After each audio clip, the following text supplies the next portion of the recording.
Let's get down to them. Here we go. Rolling some dice. Who's going to be going first? Left of your screen, I'm going to be referring to him as Tom because I literally know him personally as Tom versus Sam on the right of your screen on Rakdos Aggro. So Rakdos Aggro, talk me through this one.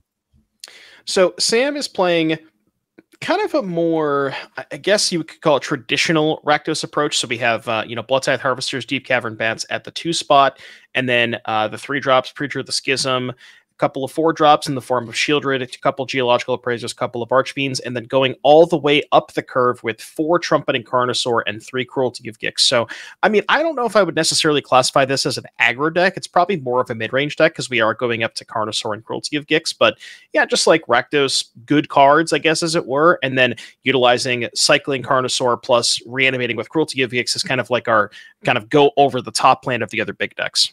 Now, look, we get to see the hand here of Tom. We've got a couple of Cavern of Souls, a couple of big old... In fact, this hand is super expensive. 2 Gleeful Demolitions and a couple of, other drops to go along with it we'll be seeing, but no artifact able to hit the battle. Oh, wind that up. Let's just rewind that slightly. The Thoughtseized bug. See, what I was going to mention, I was going to mention the awkwardness of the mana base because you saw that Tomasz kind of had the nuts, right? Had the Inspector into Gleeful Demolition curve, but wasn't able to play the Inspector on 1 because if Tomasz had played the Inspector on 1 off a Cavern, would not have been able to play Gleeful on 2. So, unfortunately for Tomasz, had to play the tap land, but got lucky anyways and just drew the other Inspector. So, Liliana Edict, well, not that great against the 3/1/1 tokens. Yeah, I was going to say that's not the most powerful thing you can be doing currently on turn 3 in standard. But I love seeing Liliana of the Veil cast. Because I wouldn't call myself a boomer, but I'm a pseudo boomer. I do love that card and how it comes down, and in foil as well. Let's go. Well done, Sam. But moving back to Tom, what can he do here? How can we advance our board? I was going to say, this seems like a pretty awesome turn here for Tom because you get to go tap 2 mana, case, kill the bat, get Inspector back, attack Liliana, and then Sam for 2, flip the case, and also play another Inspector. That seems like a really good turn here. Well, we're going to be just going to combat, get Liliana off the battlefield, 2 damage going to face. Yeah, unless Tom wants to deploy the Sanguine Evangelist, but I guess maybe you could consider doing that and saving the case for something like a Shieldred. And so it looks like that is what Tomasz is going to do, as opposed to killing the bat, which, I mean, you're ahead enough on board and you don't expect the sweepers in game 1, so you probably can afford to save the case here. I thought we were picking them up then, the way that they kind of like grab those hands. Like, oh, we're not scooping this early, are we? This is going to be pretty crazy. But here's the 4th land drop, and I got a little look in hand. I think we've got the... Oh, no, we do have a Shieldred, but we know on the other side that we've got Tom's got an answer to it. Does this mean we've got multiple Shieldreds? Also, by the way, full art, foil, let's go. Let's go. Sam, I'm all about it. Turn up to these events, show off your pimp cards. Shieldred good, but not great against removal spell plus Anthem. This case card is every single time I've seen it in play, it's been so good. So you see Tomasz gonna lining up the case here, gonna kill that Shieldred. We're gonna end up flipping the case while also dealing a ton of damage here because we're also gonna get a Battlecry trigger. So that's gonna be 2, 4, 6, 8, 10 damage coming in while killing the Shieldred. Outside of a game 1 sweeper, this game is basically all but over. Will. This is an amazing start. Remember, Tom, on the draw as well and didn't have a turn 1 play. We're just taking this all. This is going to be, 11 points damage coming across? And now the Anthem effect has happened as well. Cases... Are we calling this the case is solved now? Is that how we're going to go about it? The case is solved. Is officially solved. I don't know what exactly was solved, but we have a little indicator here indicating that the case has been solved. So these creatures are all pumped from the case, and if that Sanguine Evangelist attacks, they're going to get pumped again.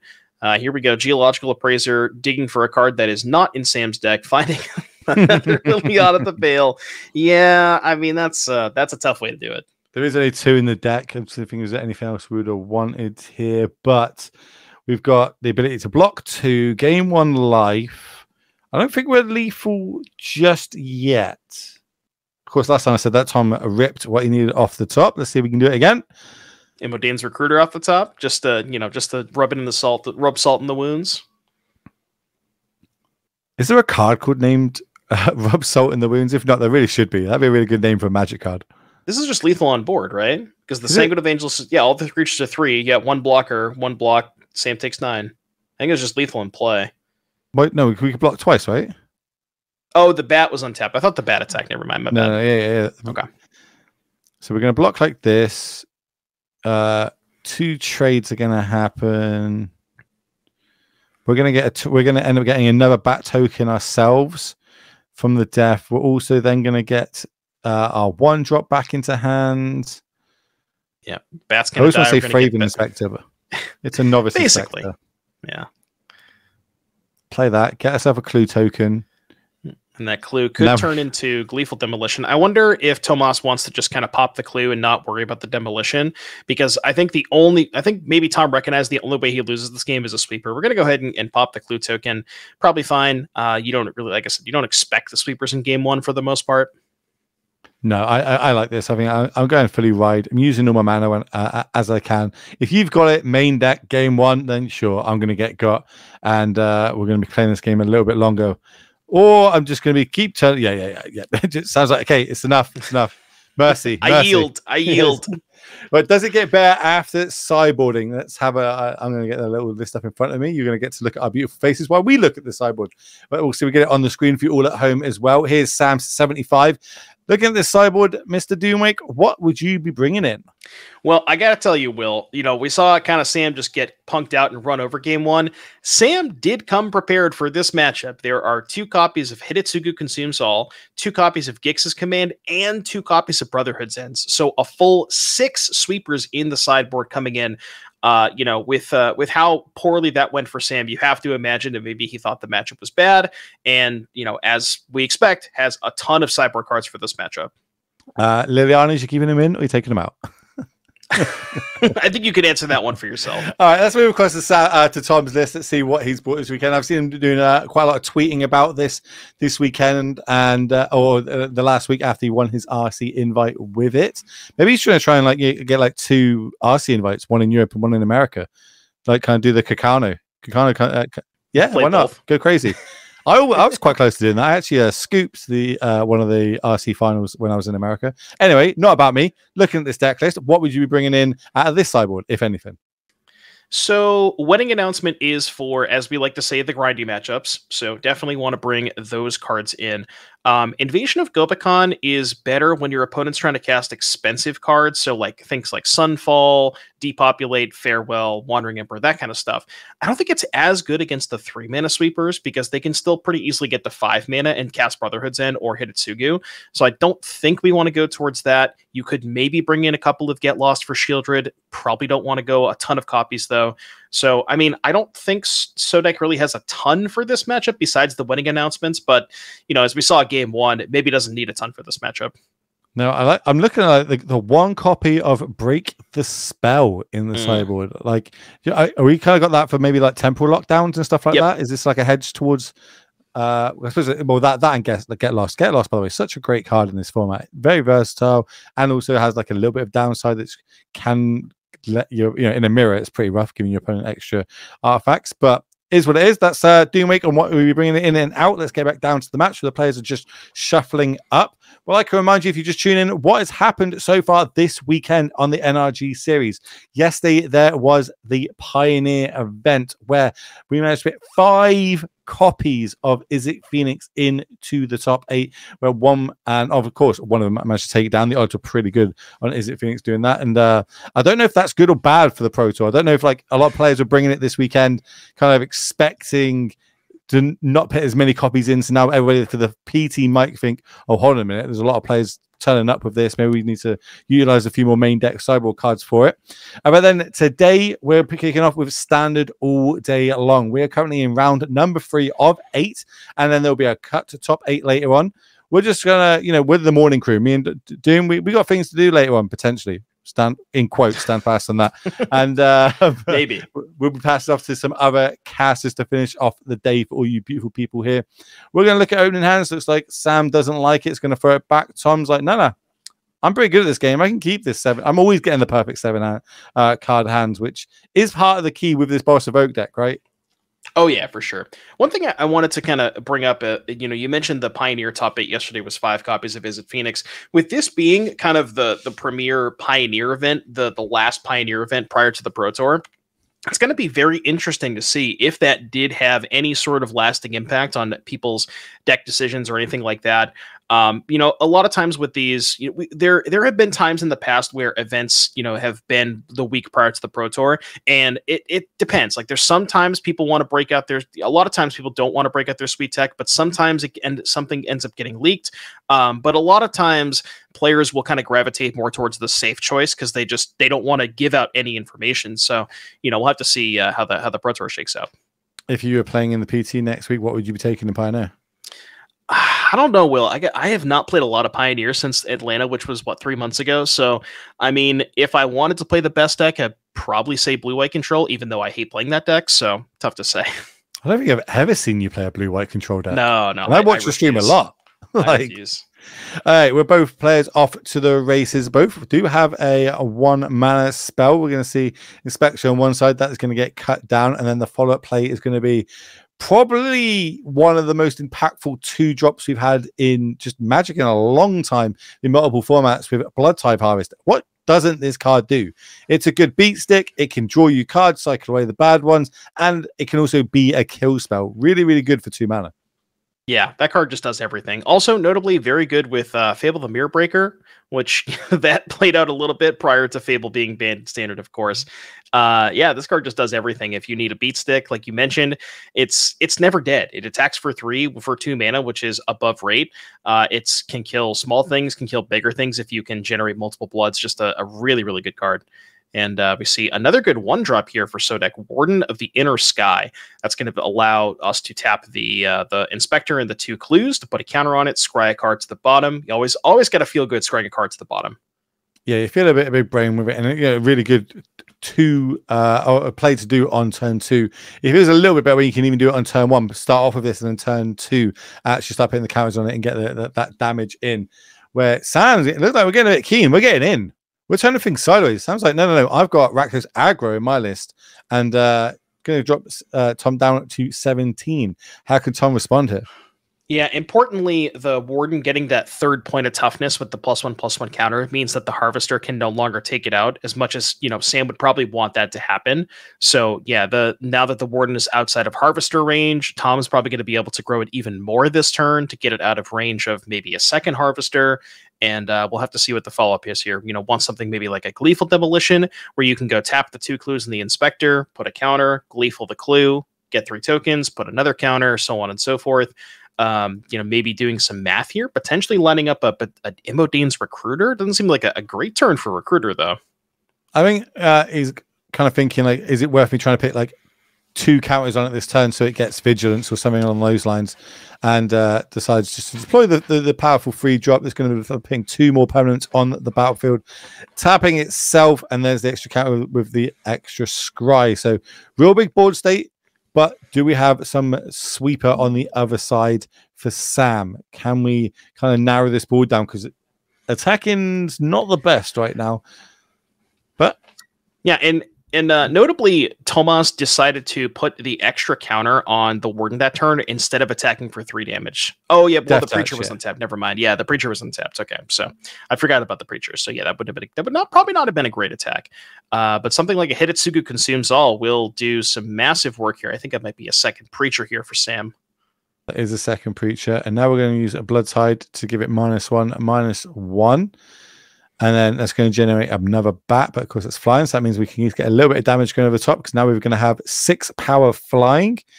Tom, draw step, nothing particularly great here. That was just another which one was it? It's the red 1-drop, isn't it? It's Epicure. Epicure, thank you. Well, I mean, Epicure is not too bad, right? Because you can go Epicure, use the 3 artifacts to put a counter on the Warden, and then still attack with the other 2 flyers.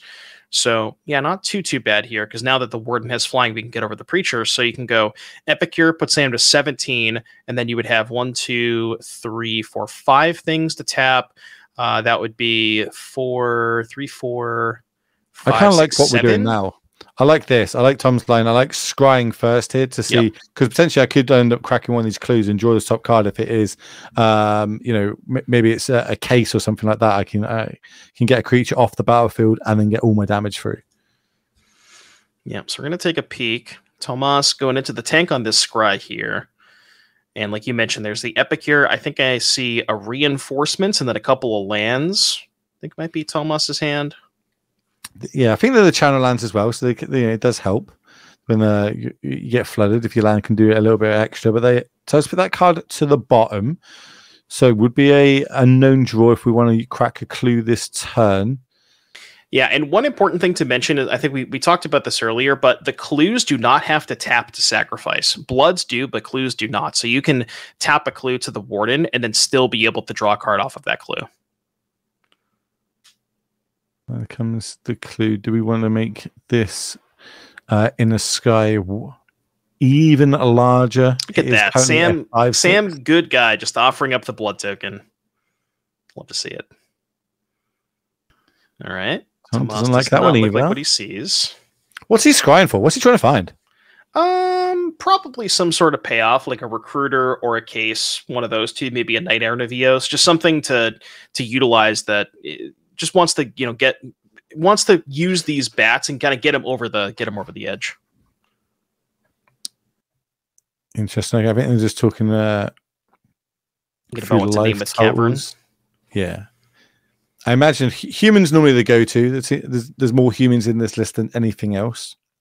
But it does also have the option of a rabbit, a unicorn, a vampire, cleric. Unicorn? Is the bunny unicorn not a rabbit unicorn? Yeah, rabbit unicorn. It is. Okay. Got it. As if you didn't know. I didn't know that. Jeez, I know now. You've never seen a bunny unicorn before? Oh, I get it. That's why it's a bunnicorn. I thought it just had something to do because like the bunny eats corn. I thought that was the joke, but it sounds pretty corny. Yeah. Tumbleweed. Anyway, back to the matchup.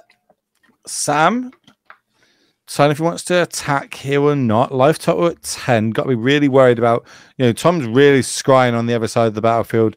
If he can find like a recruiter to give his whole team +1/+0 and haste, does he die to a backswing? Would generate 2/1/1 lifelink as if he attacks now, right, with both these creatures. Yeah, Sam really needs to find one of those sweepers, and specifically, it kind of has to be Hitotsugu, right? Brotherhood's End not going to cut it against that 6 toughness or 7 toughness Warden, so it really needs to find a removal spell for that. We talked about the sweepers that were in the sideboard. There was 2 Brotherhood's End, 2 Hitotsugu Consumes All, and 2 Gix's Command. Command would be a pretty good one too. That can't cast it this turn though. I believe we've already played our land drop. So what else do we have in hand? Is it even worth cracking? Oh no, I don't even have a clue, a blood token to crack here. So it is what's in our hand is or bust. 1 mana. It's going to be a cut down. Let's get rid of the Inspector. End of turn, we're going to pick Recruiter onto the battlefield. This is going to generate a 1/1 soldier token as well. So we're going to even wider than we originally were. Is this lethal? Let's say some math. 1, 2. So we got what? 6 in the air, 7, 8 in the air, 3 on the ground. Tom didn't get a good look. I think it was a spell. Don't think it was a land. Definitely a spell, but didn't get a good idea what it was. Yeah, I didn't see it either. We're scrying. See if we can find. Tom can add a red card, no? No, I think that was the land that he's already got in hand, right? Oh, okay. I think we can add 2 more 1/1s to the battlefield. Option to crack the clue still on the table. That is now a 7 powered creature flying as well as the 2 1/1s. It's a big Warden. So 6, 7, 8, 9. We can tap the 3 non-bats to put an extra counter on it. Yeah, that can I count 10. 6, 7, 8, 9 plus the other 3 non-bats. That's 10. Do get completely blown out if there's something like a go for the throat on the other side. I'm seeing if there's any other removal styles. It is go for the throat or but. Geez, it is go for the throat or bust. Yep, cut down no longer good. more sideboard. Yeah, the sideboard has 2 cut downs, but no more go for the throat. So there's only 2 go for the throats. Yeah. Now, obviously, Tomasz doesn't know that, but I mean, you kind of have to assume that if Sam had a go for the throat, probably would have cast it by now and not let Tomasz scry a couple more times. But maybe that's also maybe Sam wants Tomasz to kind of go all in on this Warden and then blow him out with go for the throat. Tom, like I've known Tom for a little while now. Logical thinker, will think through every single little line possible, and that's from years and years of grinding, playing Magic at high level. This deck, it might in paper or face up kind of look like, oh, it's just an aggro deck. It's easy. You just got to play curve off 1, 2, 3 and turn everything sideways. But like just getting the little extra points of damage by tapping the artifacts, knowing when to scry, when to attack into things, when to turn the corner, etc. It's all going through his head right now. Doesn't want to throw the game around. What is he playing around? How can I best play around your best draw right now? And decides, I'm going to start by cracking a clue. And cracking that clue, playing the land, drawing recruiters, a really good one. Sam just gives the little nod of the head, like, yeah, that's pretty good. That's that one. Would you say that work? Would you say that Tomasz was maybe scrying for that card specifically? I feel like he's looking for it. Sam just shows this is the last card I've got in hand. That is not going to be good enough. Tom is going to be taking it down, advancing to a 3-0 record here at the NRG series. So great start there. If you're going to travel halfway across the world, you want to make it worth it. So hats off to him. We do have a backup feature, which I believe still in progress. So we're going to try and see if we can get across to that one in moments few. But on the... Okay, they're just shuffling up so we will be moving across to that one shortly, so you get to look at our beautiful faces a little bit longer. So this is a standard showdown 5K, so $5,000 on the line, paid down to the top 32 players this weekend. And if you manage to take down this event, if you manage to walk away calling yourself the champion today, you not only get an invite to the RC, you also get an invite to the end of year championships ran by the NRG series. And the big prize, in my opinion, don't worry about the money. You should get your custom likeness on a token, which to me, I don't think there's anything better than that. You know what I mean? Like, to me, I'm like, no. You get to engrave yourself on a token and hand it out to all your friends and potential future opponents. It's going to be pretty sick. I really do love to see that. And remind people, why are we seeing like a load of Europeans this weekend? We've seen Mengu yesterday. We see Tom today. Why all these Europeans at the NRG series? Because they're getting ready for the Pro Tour, which is also in Chicago next week. We talked about that yesterday, kind of Pioneer setting a stage for it. I believe, with that, I think we have our feature match be ready to go. So if we can kind of bring you over there to some live action, we have Will Kruger on the left-hand side of your screen against Marcelo on the right-hand side. We got Will on Demir mid-range, Marcelo on Rakdos mid-range. So a nice little mid-range fest, mid-range soup, as people would call it. Another Will, I'm all about it. Obviously, X-Well on the internet, I believe probably better known. But we're going to go Demir mid-range versus Rakdos mid-range. I definitely got the wrong deck list up in front of me here. Let me just give me 2 seconds. Do some talking while I change things on my side of the screen. I would love to. So Will is playing the Demir deck. I guess it's kind of similar to the Esper deck we saw. The mana's a little bit better. It's a little bit lower to the curve too. Spyglass Siren on the 1-drop spot. More Fairy Masterminds, couple of Gixes, couple of Shieldreds. New card here for Will. We have a new card spotted, Cryptic Coat. We'll see if maybe that one is a feature of some of those games. Can imagine it's pretty good in the mid-range fights.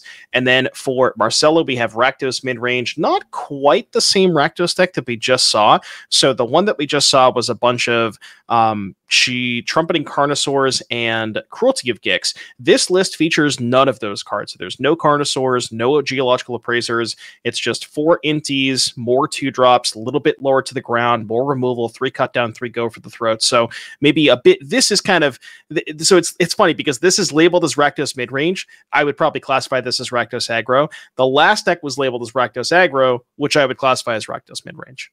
Yeah, thanks everybody. When you register for a tournament and you kind of set it up on Millie, please choose the right decks names. It really helps us. It really does help us in the booth. We've got a hard enough job with all the different printing of arts and secret layers and things going around now. Our job's hard enough as it is.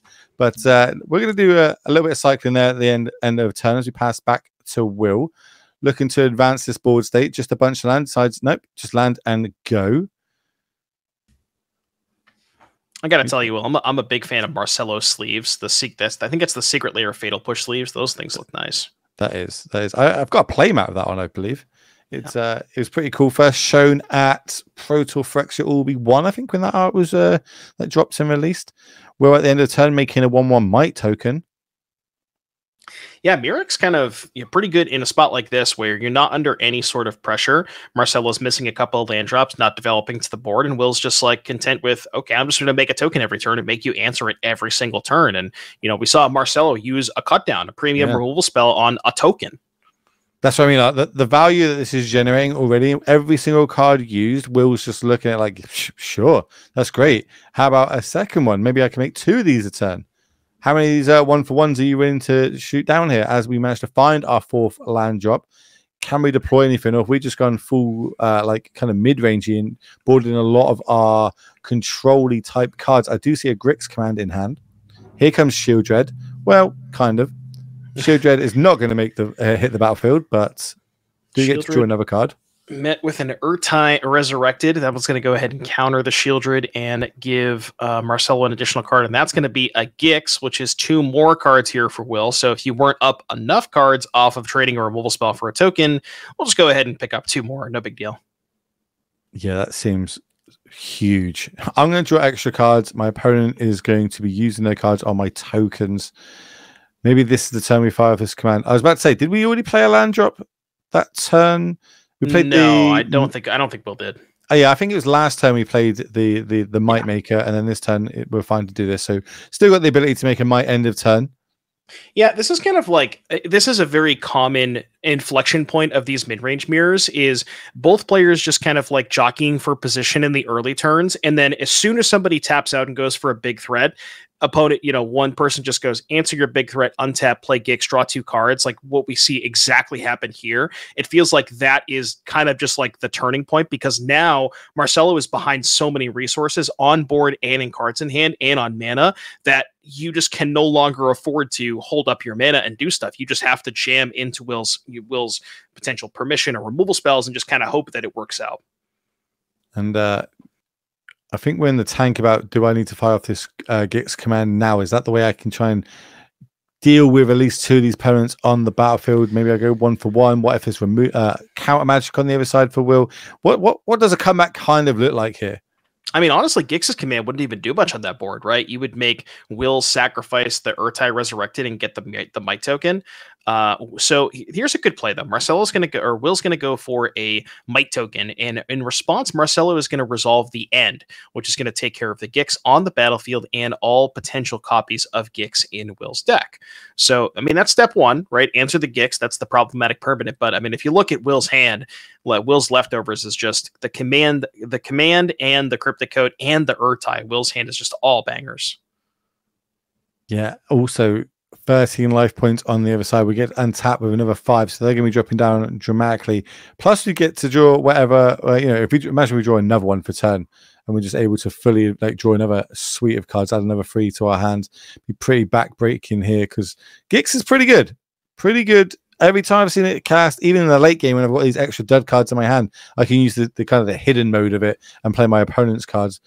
But we're going to come down here with one of the newer cards, okay, Cryptic Coat. I've seen a lot of talk about this card in multiple different formats. Talk me through it.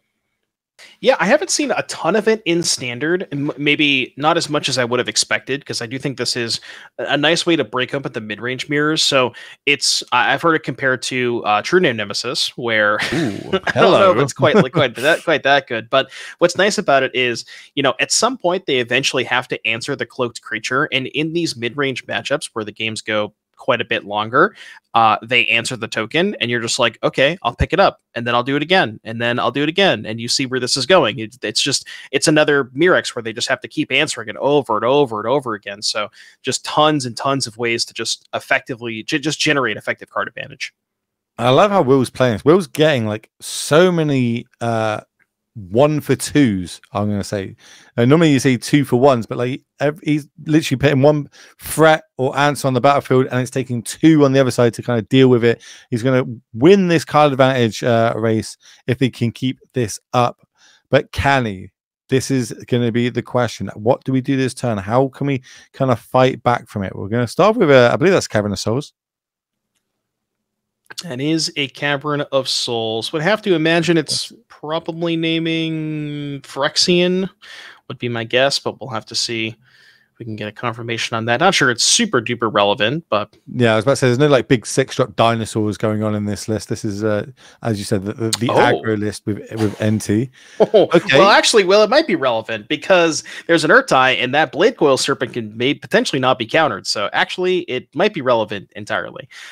This is a card that used to see a ton of play back when Grixis was the most popular deck before Fable got banned. I don't know if we can get Blade Coil Serpent on the screen because a lot of people might have forgotten what this card does, but it's the mana cost is weird. It's X and 6. It's a 5/4, and then the abilities that are relevant to us. The Cavern was on Serpent. So when it enters the battlefield for each double black, each opponent discards a card, and when it enters the battlefield for each double red, it gets +1/+0 and gains trample and haste until end of turn. As I was talking, Will's going to take the match. I think what would happen there is we use the black mana for it all. We're like, you're going to discard 3 card. Will's like, I've got 4 cards in hand. I'm going to just keep the removal spell. I'm going to kill your one. I'm going to turn everything sideways, and I'm going to be able to win the game. And they're like, "Yeah, cool. Here's the handshake. GG's. Thanks for playing, and congratulations to the Wills.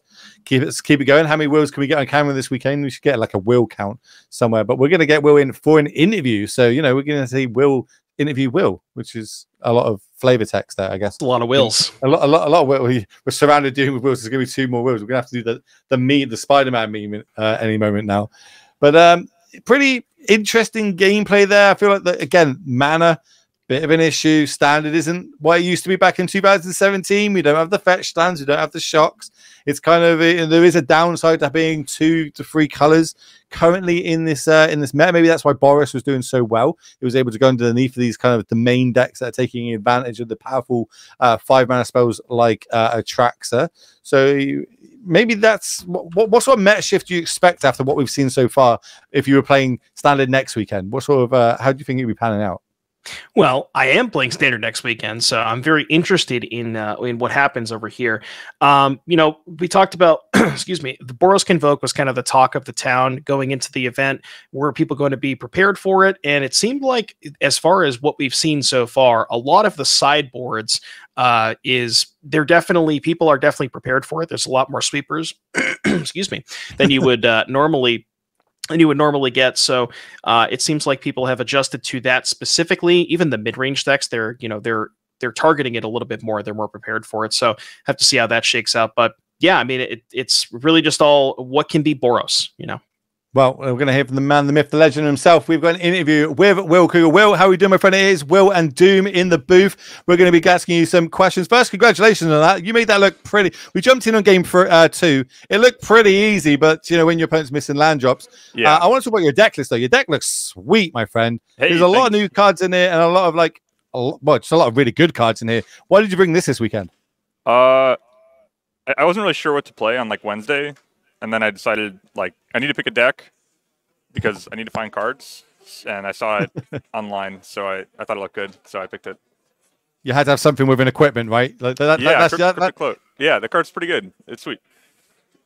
Yeah, one thing that we had talked about is the deck list it's very similar in how it plays out to the Esper decks, and one thing that we were kind of harking on the entire weekend is the mana base in Standard is less than desirable, to say the least. Yeah. And it is nice that this deck kind of can capitalize on the fact that it's only a 2-color deck. Yep. You're talking about Cryptic Code. That is a card that I've seen a few people play, but I haven't seen a ton of it in action. You're only playing 2 copies here this weekend. How has that card been for you so far? It's been pretty good. Honestly, it won me a game against Mono Red in game 1. I voted it out because it doesn't seem very good, but I don't know, if it's even decent enough in that matchup where it seems like about as bad as it could be, I guess, then that's pretty good. I voted it out against Domain in round 1, 2. So if it's a bunch of Domain and aggro decks, maybe it's bad. But against the decks I just played against, the black mid-range decks, then yeah, it's good. Maybe play more. I don't know. A bit of value. Well, you obviously bought this deck this weekend for a reason. What meta did you expect coming into this weekend? Dude, I don't know. Don't know? I'm just not good. It doesn't matter. It doesn't matter. I just saw it online. I just picked it. I don't know. Maybe Domain, popular. Is this like moving more towards your play style? Is that why you brought it up, or was it literally just a card issue? Like, these are the cards I could get hold of, so I'm playing it. Yeah, so I was like maybe gonna play Esper, but then my roommate lent out his white virtues, and then I didn't have them, and they're like $20 or $30 or something, and so I just played blue black. So yeah, sorry, I wish I had a more like concocted plan or something, but it's just kind of like, I saw it online, I thought it was pretty cool, and yeah. I was going to bring up, the talk of the town of this weekend is Boros Convoke, and how it seemed like that was all over the place on Magic Online results and basically everywhere. I don't know. You mentioned you haven't maybe played a ton with this, but do you have any indication or anything to think about the Boros matchup with this deck? I have never played it, but I do have 3 Path of Perils in my sideboard, which that does seem good. And I've got some Gix's Command, which also seem good. So hopefully that I do those. I play those cards against them. Well, I'm going to ask you. You say you just picked this up, right? Like you're not too into standard. You're not. Let's be honest. You're not known for being standard, right? No. You're much more into the eternal formats. Yeah. What card is shining to you this weekend so far in your deck? What card are you like? Well, this is a lot better than I thought it was. Gix has been really good. Gix is really, really good. Like, I had some turns against Domain where I was just like, I had a couple random bodies like Spyglass Siren or like my tokens or whatever. Like, all right, end of turn, airtie your one thing, Gix, draw 3, pass with counters up, and it's just like, it's like over. And I had a pretty good turn with it against the guy I just played against. But he was missing like a bunch of land drops. Like, he like got stuck on 3 for like 3 turns or something like that, 4 turns. So, I don't know. But yeah, Gix is really good. That card is sick.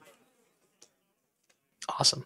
Yeah, I think that's all I really got. I was just gonna say, deck looks awesome. Thanks. And definitely keep crushing it. Hope we see you I can't speak today. Hope to see you in the future match area in the future. Yeah, I'll try. Thanks, guys. Keep doing it for the Wills, Will. Right, we're going to move back to the booth with another Will and Doom. But that is going to be all the matchups we've got for this round. So we're going to talk about the future events that we've got coming up here at the NRG series. Because maybe you're getting inspired to play some Paper Magic yourself, and you are in America in the... is it called the Mid America? What would I call for like Midwest? The Midwest? Okay, the Midwest, sure. Well, next time you're going to see the NRG going live is going to be in Minneapolis on the April 20th and 21st. On the Saturday, we have got a modern 10K showdown, and on the Sunday, we've got a 5K legacy trial. Got to love that. Are you ready for another Will fact, Mr. Doom? Fire it up, Will. What do we got? I need to open up my phone for people just kind of wondering what's going on right now. Well, basically, every time I do a show on the NRG series, there's always future events. I try and Google facts about these future places so everybody can learn with me. This is quite a good one, I thought. The shoreline is 90,000 miles long. That is more than Florida, Hawaii, and California combined. Now you know. The next place that we've seen the NRG moving to is going to be Indianapolis. All the Apples is here. And that's going to be May 11th and May 12th. Saturday, there is a 10K modern showdown. And on the Sunday, a 10K team showdown. That is you and 2 of your buddies. One of you playing standard, one of you playing modern, one of you playing pioneer. Who doesn't love a team event? You can travel with them, you can stay with them, you can eat with them, and then you can play Magic with them. And if you're lucky enough, you can win with them. Let's go with my Indianapolis fact. Sliced bread was invented here. I kind of recycled that from last time we did a show here, but yeah, I think I've heard that before. It's quite a good fact that sliced bread was made there. And the third location, if we can get that one up before we move to that way, is going to be St. Louis. You can see there at the bottom of your screen. That's going to be June 22nd, 23rd. On the Saturday, we've got ourselves a 10K Pioneer Showdown. And on the Sunday, it's going to be a 5K trial. My facts for St. Louis is 7-Up was born there. I don't know if it was made or invented or the idea was there, but apparently it was born there. I don't know how a drink is born there, but that's the Willhall fact. Hashtag Willhall facts. Yeah, now that I have that thought in my brain, I don't know if I want to think about that anymore, but you had to make it weird. You had to make it weird, Doom. We're going to move back to the booth though, so that is also the future events coming up on the NRG. If you want to take part yourself, I highly encourage it. I see all the tweets going on. I see people winning giant cards, winning side events, doing draft events, and if you're really good and really lucky, you can get yourself on coverage and play for some amazing prizes like everybody's doing this weekend. Let's see if we can have a look. What is everybody playing for this weekend? Well, the fair share of $5,000, that is going to be paid out everybody down to the 32nd place. But at the top of your screen there, you see whoever wins this weekend, well, they're getting a bunch of points along with everybody going all the way down that chart. Just for turn up, you get 1 point. And we've just seen the end of year championships happen here in the NRG series where Stephen Dykeman managed to take it down. And you can get yourself there. You don't need to actually spike one of these events. Don't get me wrong, it does help. But if you just continuously turn up to these events, put in good performances, rack up a load of points on the leaderboard, you will then earn yourself an invite that way. And then you could play off against some of the best players in America and try and win yourself the title of Players Champion. And which, let's be honest, is a pretty cool title to have. And you telling me before earlier on, there's an NPV title as well, which I think sounds really cool. Most valuable player. Well, that's pretty, who does the best throughout all the different series and locations that the NRG goes to. But there's more that you can win this weekend. If you come first, you not only get an invite to the RC, you also get yourself a custom token made in your likeness. We see here, this is the Goblin Shaman token. I think there was a map one that just got released. I think that was the last one that just happened, which I thought it was a food token to start off with because there's someone in a hot dog costume. But then it's got like Pro Tour, NRG behind it. And I was like, oh, it's a map token. That's actually a really cool play on it. So, hats off to the illustrator of all these. Did an absolute amazing job. It's inked in customs there at the bottom of the screen.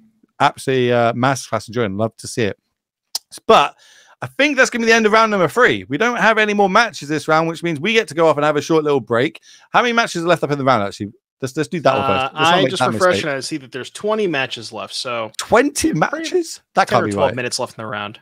Oh, well, let's just talk a little bit more then. Unless you want a break. Well, I'm happy to talk.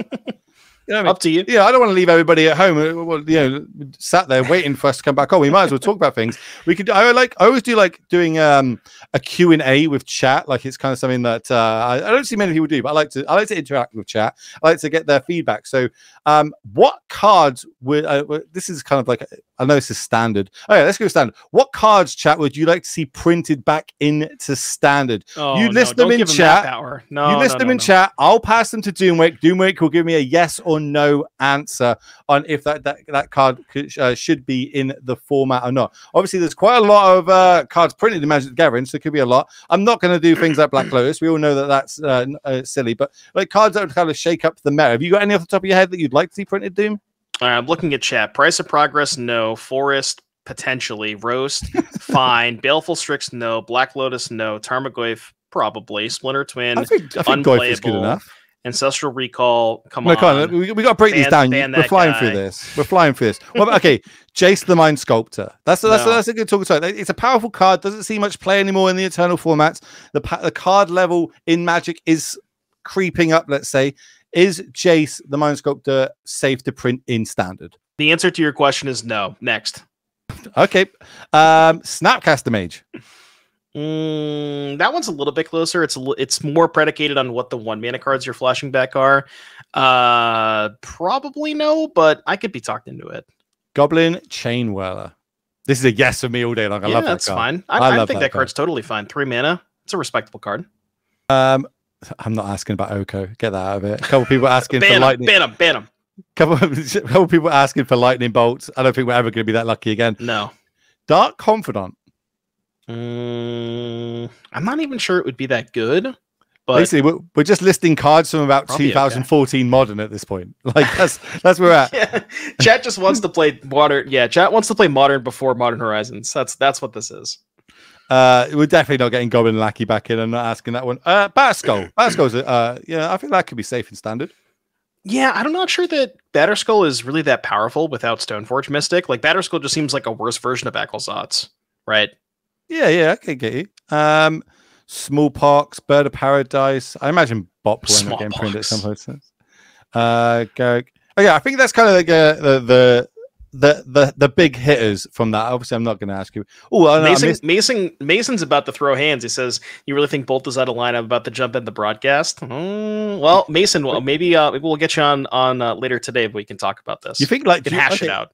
Do you think Lightning Bolt's safe in Standard, Doom? Which, remember, Standard has increments on Pioneer. I'm with you. I don't think Lightning Bolt should be printed. What? I don't think we're going to get it. Not. I'd love to hear Mason's argument, though, which, luckily for all you at home, we will be passing the broadcast on to him after round 5, 6-ish.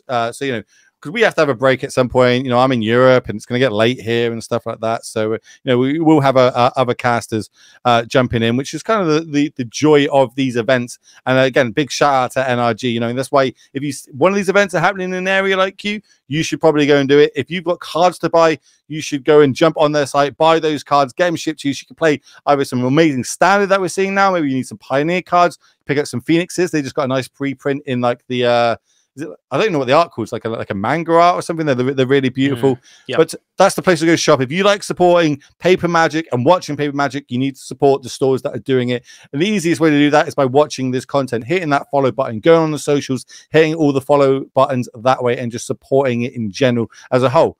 And on that note, that's the end of round number 3. So we're going to step away, have a short little break. We'll be back for round number 4 pretty quickly. Remember, 8 rounds of Standard today, so there's lots to come. Don't go anywhere.